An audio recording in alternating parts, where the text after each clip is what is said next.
Now let's use APSIM next generation to build a simulation experiment to look at the impact of nitrogen by residue management on soil carbon and nitrogen dynamics. We will use a simple continuous weight system together with 3 residue rotation scenarios and 5n application rate. This will create 15 simulations as 4 factorial combinations. Now let's open APSIM NextGen. The first step is to create a simulation for continuous weight. We do this by opening an example here. Choose the weight one and save it with a new name to your local folder. Now we have a simulation with a field and a wheat crop. We have the sowing fertilizer already. What we need to do now is to add the sow on fixed date and tillage on fixed date components. We do this by going to the management toolbox, find sow on fixed date, copy it and paste it into the field. We do the same for tillage on fixed date.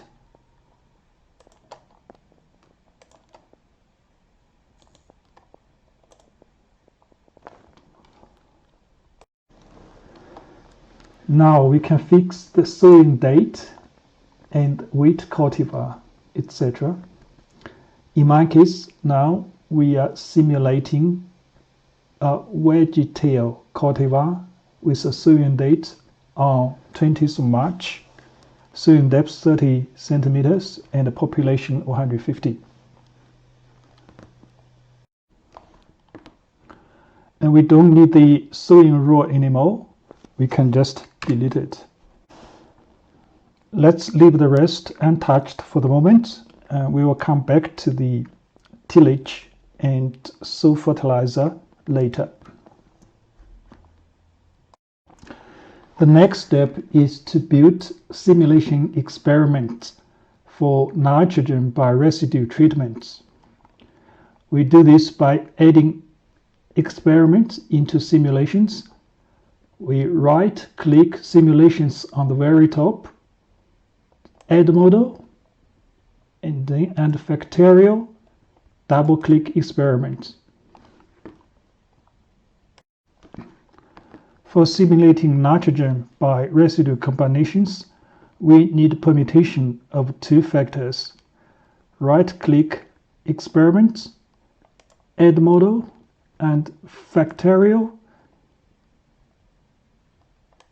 add factors, then add factors, right-click, add model, factorial again, permutation, then right-click, permutation, add model again, and factorial, factor, then add another factor.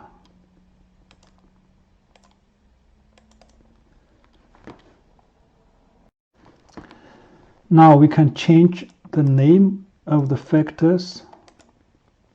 The first one is N rate, second one is residue.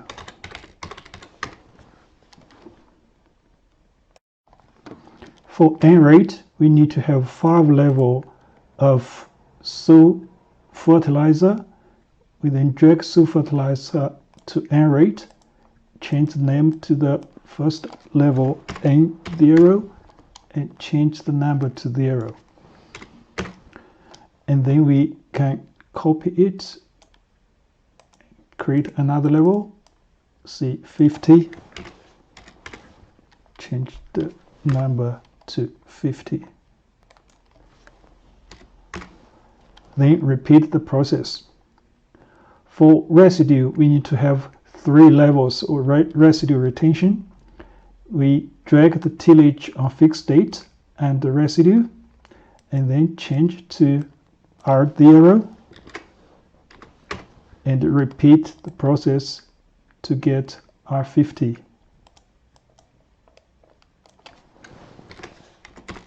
and R100. When they are finished, they will look like this one. We have N0 to N200 and N rates with the correct N rates. And we have R0 to R100 and residue. For all the residue scenarios, tillage will happen on the 1st of March. For R100, fraction of residue to incorporate is 1, which means 100% of the residue will be incorporated into 15 cm soil depths. And for R0, the fraction to incorporate is still 1, but the depth of tillage is 0, which means nothing will be incorporated and all the residue will be removed from the system. For R50, we just double the script to create another tillage event on the same date. For the first tillage, we remove half of the residue from the system, and the second tillage just incorporate all the rest into 15 cm soil depths. Now we have finished the factors. We need to drag our weight simulation into our experiment and treat it as a base simulation. Now we can delete this one, don't need it anymore. Then we need to link our factors to our base simulation. So by using the soil fertilizer name, added to the N rate using square bracket, and the tillage on a fixed date linked to the residue treatment. By now, we finished setting up the simulation experiment. In order to save time, from now on, I will switch to the continuous weight and residue one to further demonstrate, because this one is already set up. Soil carbon simulations are usually long-term. Here I have the weather file for Goulburn for long-term historical weather, and I'm going to do a simulation for 50 years from 1971 to 2020. It is important to describe your soil correctly in terms of physical and chemical properties. For soil carbon modeling, it is essential to have your initial soil carbon correct. This is an soil organic, where you can specify your soil carbon percentage in different soil layers, together with soil C/N ratio, F-balm, F-inert, and fresh organic matter. And on the top, you can specify the C/N ratio for your fresh organic matter. The initial carbon level can potentially impact on the direction of soil carbon change in the future.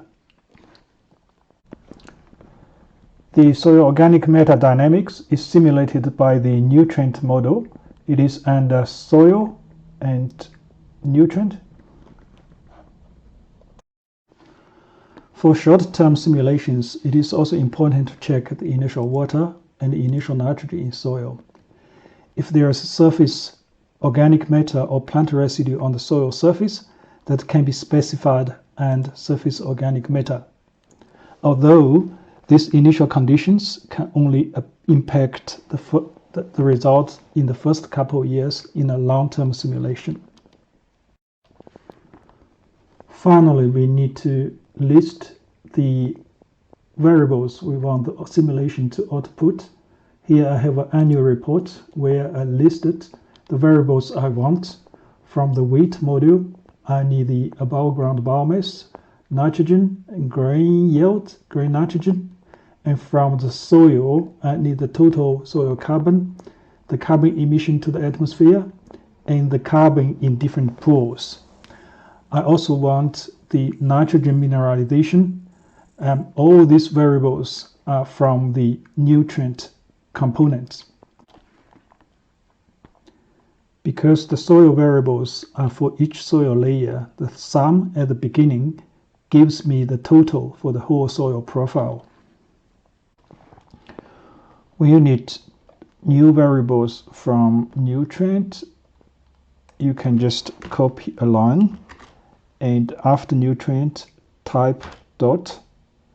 So the variables will be listed in the pop-up window and you can choose what you want.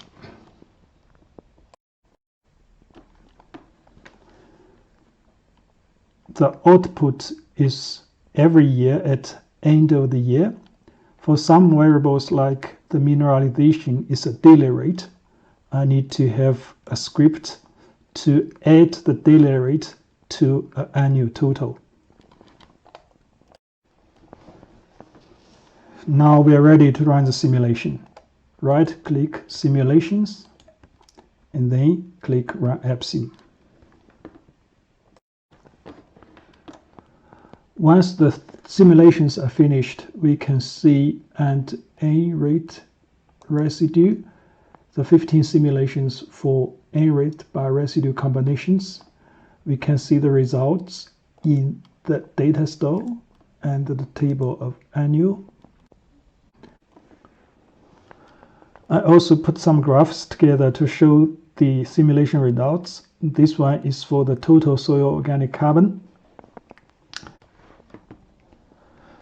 We can see under low nitrogen inputs N0 and 50 soil carbon kept declining, and N100 for residue retention enabled soil carbon to increase a bit, but for residue removal led to soil carbon decline, and higher N200 soil carbon increased with all residue scenarios, but for residue retention enabled 10 tons more carbon to be stored in the soil compared to for residue removal.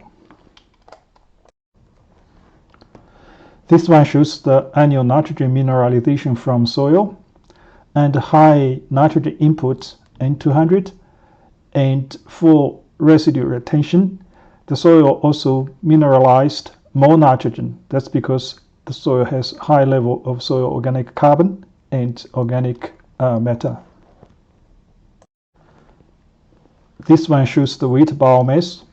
High nitrogen input enabled wheat to produce more biomass, leading to more residue return to the soil and eventually more soil carbon and high level of soil organic matter.